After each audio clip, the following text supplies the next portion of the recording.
There's a fad going on YouTube where guys will do like the top 5 things I hate about this, or top 10 things I dislike about that, right? So, hey, let's jump on that wagon. Today I'm going to talk about the top 6 things that I don't like about this F-250 Super Duty 6.7 diesel truck. So let's get right into it. Number 6, the open rear differential. I have no idea why Ford does this, but throughout the range, 150, 250, 350, doesn't matter which one you get, they saddle you with an open rear differential. Now you can option for an electronic locker, but the electronic lockers really limit you as to when and where you can use them. For example, you can't use them on the road for sure, because you'll bind up the rear end and tear something up. You know, the electronic lockers are meant for very specific situations. So for all intents and purposes, even if you get the electronic locker or the FX4 off-road package, most of the time you're stuck with an open rear differential. And I just don't get that. I mean, pickup trucks are meant to be used in situations where you need traction, right?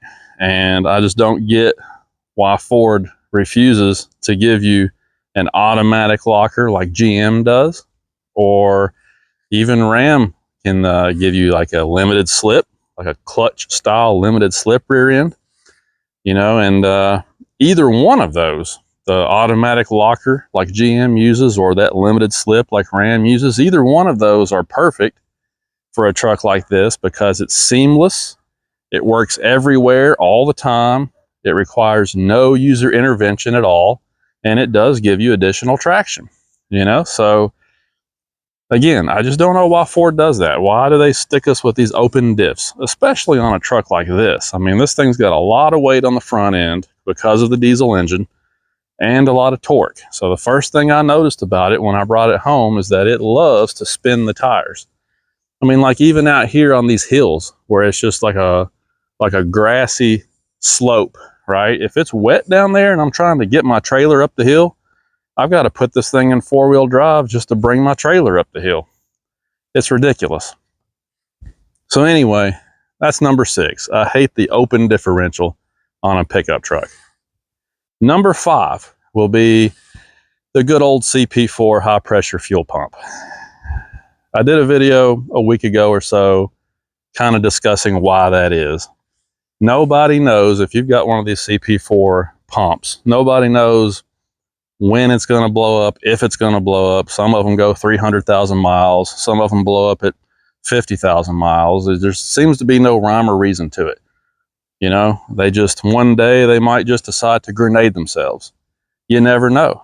And that's the thing about it, is when you drive one of these trucks with that CP4 pump, it just kind of looms over you all the time. Every time I get in this truck and drive it, I worry about that a little bit. You know, is today the day that this thing is going to, you know, lose its fuel system? I don't know. It's just, like I said, you never can tell. But it's aggravating that you pay $9,000 upcharge to get this specific engine, and then you still have to worry about stuff like that. The competitors moved on. GM, I think, went to a Denso pump. Ram got away from the CP4 after just 2 years. They figured out real quick that wasn't going to work. So the competitors were smart enough to get away from it. Ford still uses the CP4. It's annoying. Don't know why they do that. That's the number 5 thing I hate about these trucks. Number 4 is the ride quality. Okay, so this is a heavy duty truck, right? I know that. In order to haul more weight and tow more weight and beef these things up for the kind of work that guys do with them, you've got to put a firm suspension under them. I realize that. But for some reason, the Ford trucks have the worst ride quality of the 3. You know, my dad's got a GMC 3500 HD diesel, and it rides a lot better than this truck does. And I've driven a lot of the Rams with the Cummins diesel, and they drive and handle and ride a lot better than this Ford does. You know, this is the king of pickup trucks, right? They've had the crown for like 40 something years. You would think that they would care a little bit to make the ride quality better on these trucks, because guys spend a lot of time in these, you know, and it's just, it kind of ruins your experience with the truck if you're driving down the road and it's beating your kidneys out, you know? I don't understand it. I put new shocks on it and everything. I thought maybe that would help a little bit. It didn't really help a lot. So I don't know, but the ride quality is just atrocious on these trucks. So even though I understand that I bought a 3/4 ton truck and I don't expect it to ride like a Cadillac, I do wish that it rode a little bit better than it does. So that brings me to number 3. And number 3 is going to be those seats. The seats on these trucks is terrible. They are terrible, I should say. Got a lot of bad shadows here right now because of the time of the day. Apologize for that. Nothing I can do about it. But the problem with these seats is that the curvature of them happens right here in the middle of your spine. Well, if you look at the human anatomy, your spine naturally goes out the other way in the middle of your back. You know, you've got your lumbar area like this, and then the middle of your back goes out like that, and then it curves in again in the cervical area, right? Well, these seats are completely the opposite. They curve in at the top, they curve out in the middle, and then they curve in at the bottom again. Totally the opposite of the human spine. And when you sit in these seats, they are really uncomfortable. Poke you right in the middle of the back. First thing I noticed when I brought this truck home was how terrible these seats are. Couldn't stand them. Now, you guys know I went through here and took these seats out of the truck and kind of modified them and made them what I need them to be. I actually opened the seat up and changed some things on the internals, and I put a new lower seat cushion in it too, and that helped a lot. So this seat's pretty good now, but from the factory, they are horrible. So that brings me to number 2, and number 2 is I dislike the difference between the XL and the XLT trim level. You know, now these trucks have a lot of trim levels these days. When I was growing up, they didn't, but now there's like 6 or 7 different trim levels. It's crazy. So the XLT is now shuffled down toward the bottom of the list. However, when you pay thousands of dollars extra to go from XL to XLT, you should get a good amount of changes, and you really don't. You know, at work, we've got a fleet of XL trucks just like this. And the things that I've noticed that are different are just cosmetic mainly. Like, for example, the XL trucks are gray right here in black, whereas this XLT has some chrome looking accenting, right? Same thing over here on like the vents for your HVAC. You've got that chrome appearance around the vent, whereas the XL trucks are gray. Big deal, right? But for the most part, these trucks are identical. I've got a rubber floor in this truck. I've got a urethane steering wheel in this truck. It did not have any automatic climate control or anything like that. No, safety features as far as like automatic high beams or anything. I mean, this truck as an XLT, honestly, was virtually identical to the XL trucks that I've seen.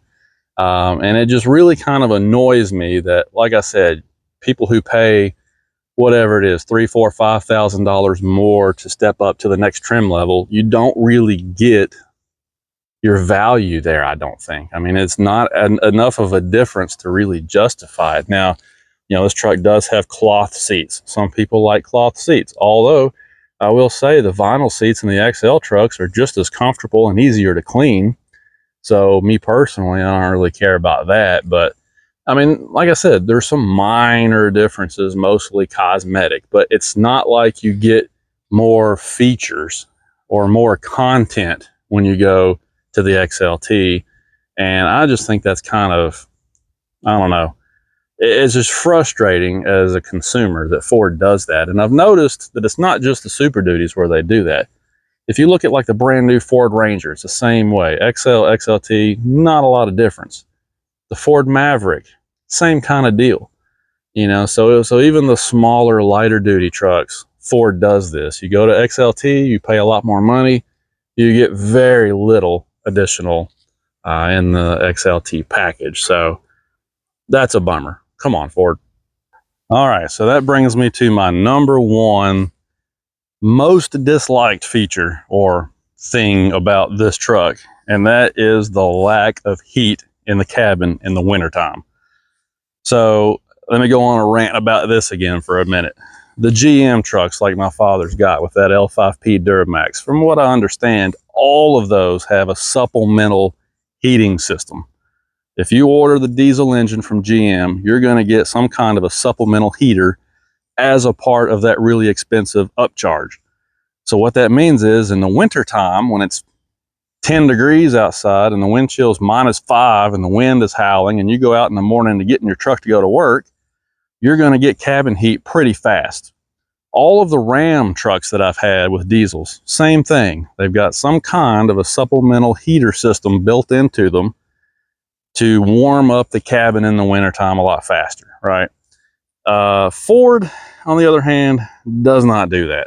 So when you ordered a truck like this, they had an option that you could check off called the rapid heat option, which would give you just that very thing. It was like an electric grid heater that got installed in the HVAC ductwork, and it would help to heat up the cabin a little faster on those really brutal winter days. But you had to know about it, number one, and a lot of the salespeople at the dealerships have no idea about these trucks, so they don't really point that out to you.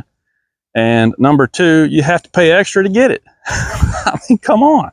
Everybody knows that these diesel trucks don't produce a lot of heat, at least not quickly, on a cold winter morning. Okay, they run cold. I can get in this truck, this is no exaggeration, if it's 20 degrees Fahrenheit outside. Okay, I've got a 35-minute drive to work. I can get in this truck in the morning and turn the heat on as hot as it'll go. And by the time I get to work, 35 minutes later down the highway, it's just starting to get warm and comfortable inside the cab. And by then it's time to park the truck and go into work. So it's just ridiculous. And it's miserable that every time we need to go somewhere in the wintertime, my family has to get in this truck and freeze to death for 30 minutes, you know? Ford should have known better. I mean, they should have put the supplemental heater on all of these diesel trucks. I mean, I can understand, I guess, if they were going to ship a new truck to Florida, you know, or South Texas or Southern California or something like that. If that was the destination for the truck, okay, maybe. But even then, what happens when that person sells the truck one day and somebody from Michigan buys it and they get stuck without a supplemental heater, you know? So Ford just really dropped the ball there. They should have put supplemental heating on all of these diesel trucks so that guys can get in there and get warmed up in the morning and not have to wear a coat and everything when you're driving the truck. That's my biggest gripe with this truck. It made me mad all winter last year. I mean, and it's just, there's no sense in it. So that's my biggest gripe with the truck. So overall, have they changed any of that for 2024? Like if you look at a brand new Super Duty, have they addressed any of those issues now? Well, the open differential's still there. They haven't addressed that. I don't see any signs that they will. So that's a bummer. The ride quality, I don't know. I have not driven a 2024 model, so I can't attest to it. But I will say it's got the same frame and chassis, got the same 4-link suspension design, same axles, so I can't see how it would possibly ride a lot better than what this one does. So I'm just going to go ahead and assume that they haven't addressed that either. The seats, yeah, they've addressed that because the new seats are a lot better. You know, I was in that F-150 the other day, the new generation that has the same kind of seats that they're putting in the new Super Duties now, and it was a lot better. So they've addressed that for sure. That CP4 pump, still there. Now, I've heard that from 2020 on, they have at least pinned the buckets inside the pump, the internals. They put pins in there to try and keep them from, you know, rotating and scouring themselves to death. So does that help? Maybe, maybe not. I think the jury's still out on that, but they're still using the CP4 pump and they shouldn't be. And as far as the heat issue goes, that I don't know. If all of the 2024s are coming with the supplemental heaters now, I can't say for sure. I don't know. I haven't looked at the order guide. But I'm going to assume, again, that the answer is no. They probably haven't addressed that either because Ford likes to charge extra money for options that should be standard on stuff like this. So it's a bummer, you know, but if you've just got 6 things that you really dislike about a truck, is it all that bad? Maybe not. I mean, I could take a General Motors truck and I could pick it to death, you know? So it is what it is. What do you guys think? Let me know. And thanks for watching. We'll talk to you later.